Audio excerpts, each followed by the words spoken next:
What's the meaning of Bedfordshire?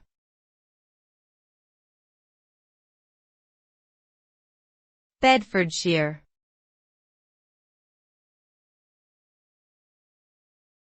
Bedfordshire.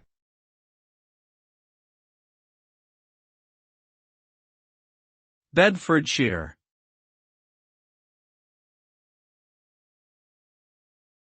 Bedfordshire.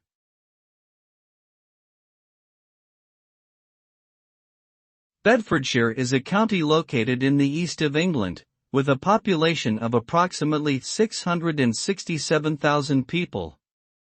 The name Bedfordshire derives from the Old English words Bedfordshire, meaning the shire or county of Bedford. The town of Bedford is the county's administrative centre and largest settlement. Bedfordshire is known for its rural landscapes, historic landmarks such as Woburn Abbey and Bedford Castle, as well as being home to Luton Airport.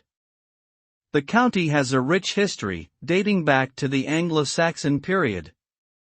Today, Bedfordshire is a cultural and diverse area, offering a range of attractions and activities for residents and visitors alike.